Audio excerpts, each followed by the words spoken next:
So you want to start streaming, but you have no idea what that even means? Watch this video because we're going to go over step by step what streaming is, how you can get started, and things that you need to know before you hit live.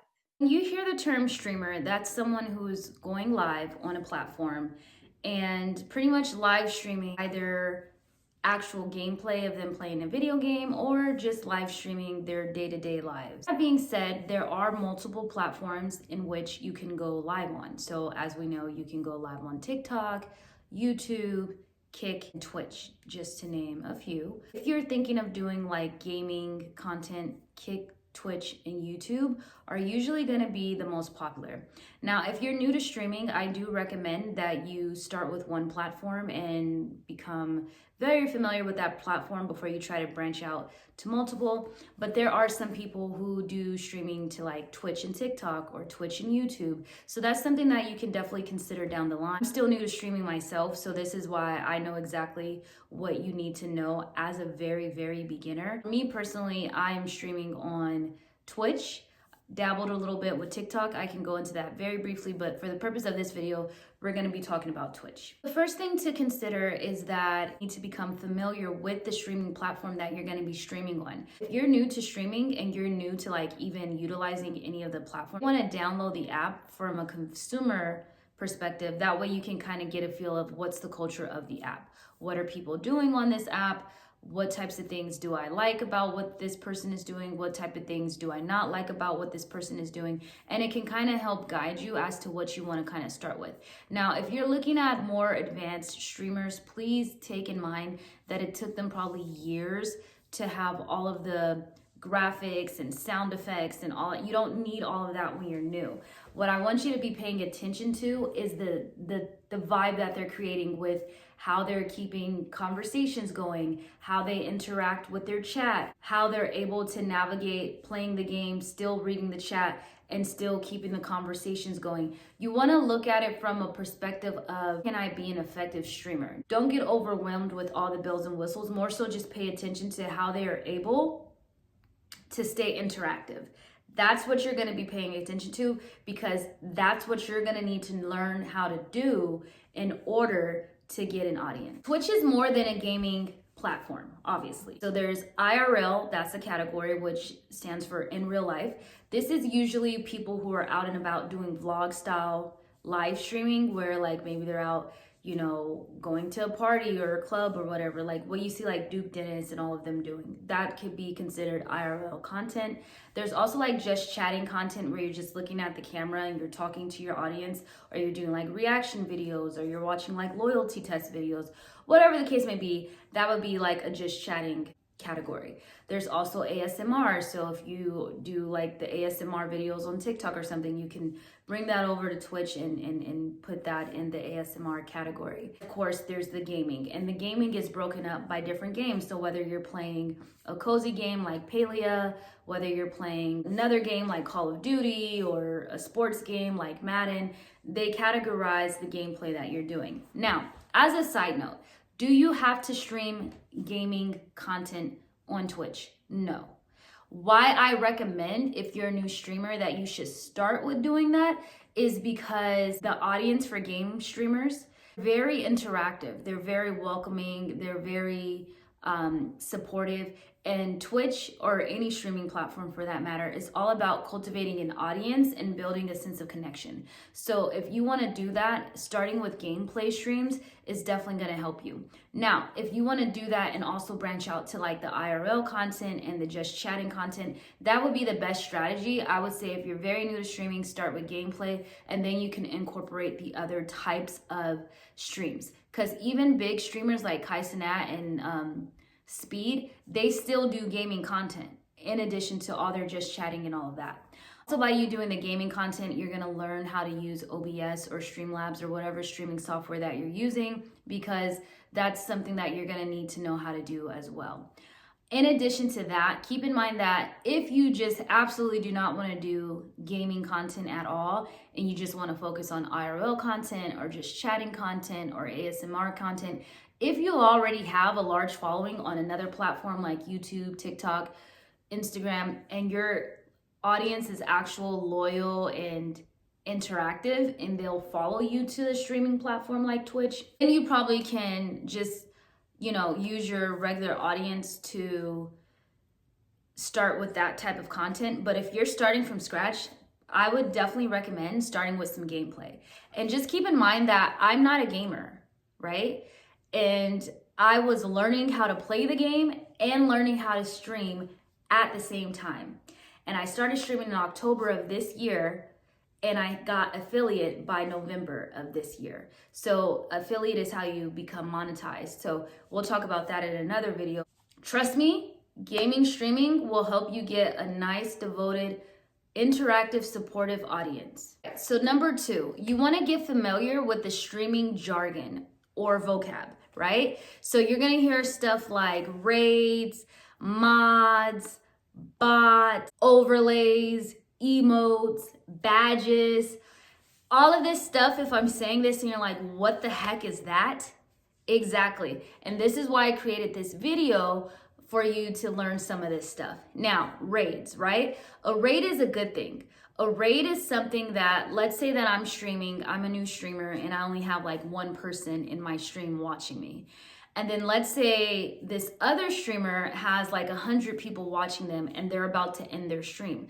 Usually what will happen is some creators will, before they end their stream, they'll tell their audience like, hey, let's go raid a smaller channel, give them some support, just show them some love. So that larger creator will go to your channel with all of their audience. They'll come into your chat. They'll let you know, hey, this is a raid, da da da da da. And sometimes they'll stick around. Some of their audience will start following you. If your vibe is cool enough, then they'll probably stick around and actually interact in your stream and enjoy your stream. I've had a lot of raids happen where I have mutual friendships now with other streamers because they actually stayed and interacted, and as a result I follow them back and I interact with their streams. So this is a way to build friendships with other streamers in the community, but it's also a way that you can have more reach to a broader audience, especially if you're new. The reason why I'm bringing this up is because as a new streamer, I didn't know that raiding was a good thing. When you hear the word raid, it sounds bad. So on your Twitch settings, I actually turned rating off at first. And then as I did more research and realized that rating was a good thing, I went back and turned it on. Had I had rating off, then I probably wouldn't have hit affiliate so fast because I wouldn't have been able to utilize other people's audiences to have more eyeballs on my stream. So this is something you don't want to turn off. And also, as a side note, I also blocked one of my raiders before because I thought that the raid message that they created was like a bot attack. Definitely don't want to do that either. So learn from my mistakes. Raids are a good thing. Now, the thing is, there's a proper etiquette when you do get a raid. You don't want to be quiet. Thank the raid. Thank the people that are there. Introduce yourself. Keep talking, because the worst thing is if someone raids you or if they're looking to raid you and you're just like quiet. Be entertaining. So emotes are like the little emojis that are used during your chat. After you hit affiliate, you can upload your own custom emotes. You can use websites that will create them for free. If you're an artist yourself, you can create your own, or you can commission an artist to create custom emotes for you. In my case, that's what I did. Badges. So badges there's different types. You get badges for subscribing. So someone who subscribed to your channel for 1 month gets a specific badge. If they subscribed for 2 months or 3 months, however long, then they'll get a different badge. Like they'll get, the badges let people know how long they've been subscribing to your channel. You can, like I said, either use a third-party website to create the badges. You can use the ones that are already built into the app, or you can work with an artist like I did and have them create custom badges. Also badges for people who send bits to your channel. Bits are like tips. This video, I'm not really gonna go into monetizing the platform because that's a whole separate conversation. So I'll have a separate video about that. But yeah, bits are like tips, and you can give badges to people based on the amount of bits that they give you. Overlays. So overlays, like I said, what you're gonna do is start watching people's streams. As you're watching people's streams, you'll see the graphics that they're using. So they may have like a starting soon screen that will play before they actually start their stream. They may have an ending stream screen that they will play once the stream ends. They may have a BRB, be right back screen that they play if they go on a bathroom break or something like that. These are called overlays, and this is something that you would upload to the streaming software and then be able to actually refer back to during the actual live stream.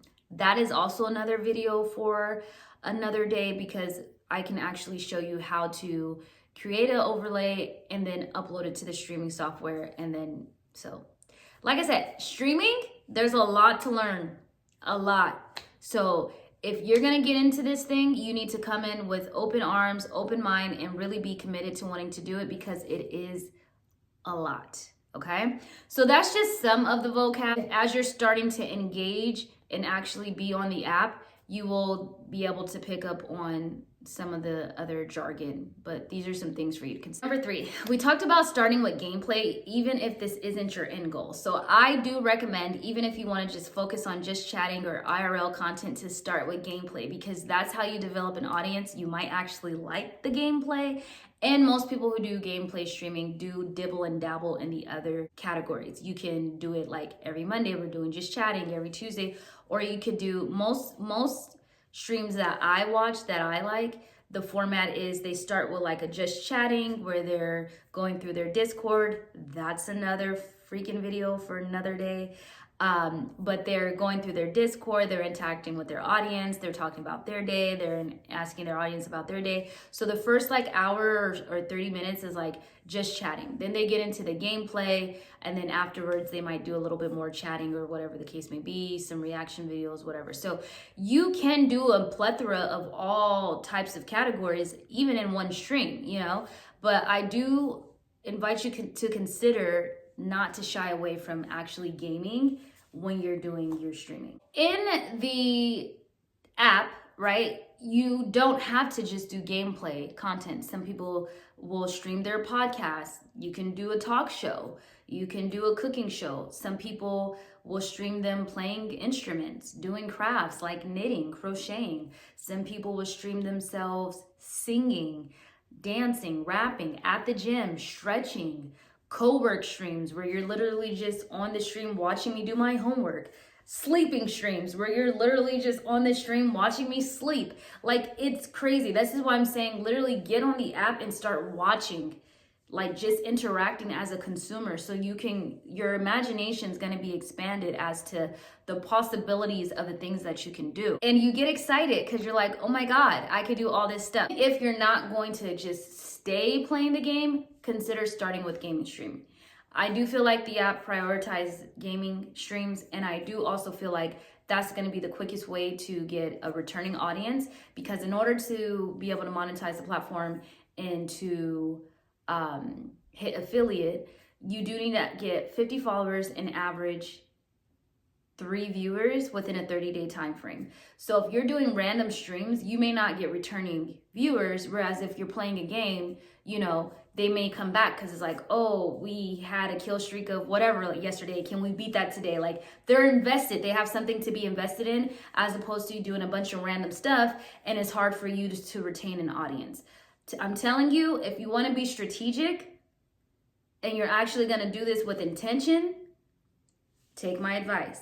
If you just have a passion for streaming and you just want to do whatever, then do whatever. But there is a way to be intentional, and there is a way to try to hit monetizing quicker than not. So number 4, and it probably could have went before the last step, but either way, you need to do all these things. But you need a niche, okay? So even if you're doing gameplay, what type of games are you going to be playing? So my niche is cozy gaming. So I play games like Palia. Now, this doesn't mean that I can't, you know, dabble with other games like Call of Duty or Madden, because that could be a fun like themed stream, like, oh, watch me play Madden and not know what I'm doing, right? But you want to have a niche, because again, the whole goal is that you want to have an audience that wants to come back to you. So if you are doing things that are predictable or that I know that you're doing, then I'm more than likely to come back, as opposed to if you're playing a different game or doing something different every single day, and then most of the stuff that you're doing I don't align with, it's hard for me to know if I align with you as a creator. Just be mindful of that. Definitely consider niching down, because that's going to be the quickest way to get returning audience members, okay? Number 5, the importance of engagement, okay? You have to engage with your audience. So that's why I said when you go on the app and you're watching from a consumer's perspective, Don't get caught up in the bells and whistles. Watch how the streamer interacts with their audience and how the audience interacts with the streamer. You need to have make sure that you're not ignoring anyone in your chat unless they're being like offensive or whatever the case. But again, make sure you have rules and all of that, which we can go into that in another video.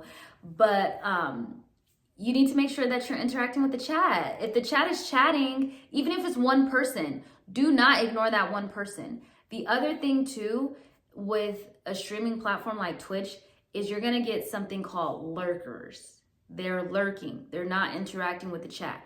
Now, most people will take offense to why are you lurking and not interacting with the chat, especially if it's like one person in your stream and they're not saying anything. You can still talk to that one person. Don't call them out, because some people like to lurk. They don't want to be at the forefront of the conversations.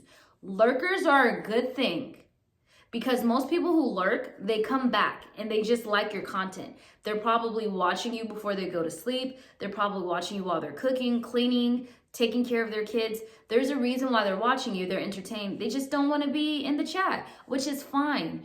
Lurkers are the bread and butter of your audience, because you, especially when it comes to averaging viewers, if you have a returning lurker, whether they acknowledge you in the chat or not, they're still there and they're playing into your average viewership, right? So the first step of monetization is affiliate. You need 50 followers and to average at least 3 viewers over the course of 30 days. The next step of monetization, where you see more returns on investment of time in terms of how much profit you're making, is partner. And that's what everyone's striving to get. In order to hit partner, you need to average 75 viewers within a 30-day time frame. Now, one would say there's more to it too, because once you hit the numbers, you still have to apply to partner. Like, it's not an automatic thing. They can deny you. Averaging 75 viewers within a 30-day time frame is hard. And so if you're getting mad at your lurkers, you're crazy. Do not call them out. Do not make them feel bad. Do not get angry if they don't interact. Make them feel at home. If you notice that you have someone watching your stream, even if they're not interacting in your chat, just keep talking, even if you're talking about your day, because you might say something that may trigger them to actually start speaking. The other thing to consider is that someone may come in your chat for a little bit and then tell you, okay, I'm gonna lurk. Thank them. Thank them for staying. Sometimes they'll say, oh, I gotta run, but I'm gonna keep the tab open so that your stream stays open. Thank them. You need to show gratitude to your audience, okay? And this is why a certain streamer who's doing his 30-day stream, people are saying he's not good at streaming, because it seems like he's in it for the money and he doesn't really care about his audience. You don't want to be perceived that way. And if you don't care about your audience, then you probably shouldn't. Why are you streaming? You know? Streaming is not just about playing games or just chatting or documenting your day-to-day life. Streaming is about interaction, and that's the beauty of Twitch that I prefer. I thought TikTok was a community where you show up as you are and everybody is welcoming, and Twitch is that, in my opinion. Now, someone else may have had a bad experience, but my experience has been very pleasant thus far. Everyone's welcoming, but you have to do your part. You can't be, rude to your audience or ignoring your audience and then expect that they're gonna wanna stick around. With that being said, let's say you are playing a game and you're into the gameplay and you probably don't have anybody no one's watching you, right? You still gotta play, you still should be talking. That way if someone pops in, they feel like, oh, okay, this person is entertaining. But don't get too consumed in the game that you're ignoring the chat, because I've done that a couple times where I was like into my gameplay, someone says something, I didn't see it until like moments later and they were gone. No one wants to be ignored. So make sure that that's what I'm saying. Streaming is a skill set, bro. Streaming is a skill set. So that time when you're streaming to nobody and nothing, this is giving you the chance. Don't get frustrated. This is beautiful, because this is giving you the chance to develop that skill of playing the game, scanning, reading the chat, talking. I was talking to myself at first when I was streaming to nobody. I was talking about my day, not talking to nobody. And I would even say that, oh my God, I feel so crazy talking to myself. But I was having fun talking to myself. That sounds crazy, because I always knew that eventually somebody will be here and I'll be able to interact with them. But you can play music, all types of things. Like, get your vibe up, have fun. It's supposed to be fun. If you're not having fun, then you shouldn't be streaming. Hello? All right, number 6, community building and interactions. So we talked about rating. If someone rates your channel, follow them back. Even if they don't follow you, follow them. Probably go sit in on a couple of their streams. Tell them thank you on their stream for rating you. These are developing natural connections with people. So you want to be appreciative of the people, because I don't have to bring my audience to your stream. And the fact that my audience messed with me enough to be like, yeah, we're gonna go with you to this person's stream and we're gonna support them with you. That is a beautiful thing. You need to show gratitude, for sure. Please go to their streams, watch it a little bit, even if it's not even something that you normally would watch. Interact with them. And then if you feel like, okay, I had enough, I don't want to be too involved in the chat, just let them know, hey, it was nice talking to you, I'm gonna be lurking, and just lurk. But you need to be social, right? You need to interact with other people. Naturally, people will start reciprocating that energy. Don't just come on the app looking to take. Like, you gotta give and be genuine. Don't be fake, because people can tell when you're faking it, when you're just being an opportunist. So don't do that. Don't do that. Number 8, you need to set realistic expectations. Now, some people will have a great deal of streaming success right away. Usually these are people who already have an established audience on another platform. So they're just bringing that audience over to the streaming platform.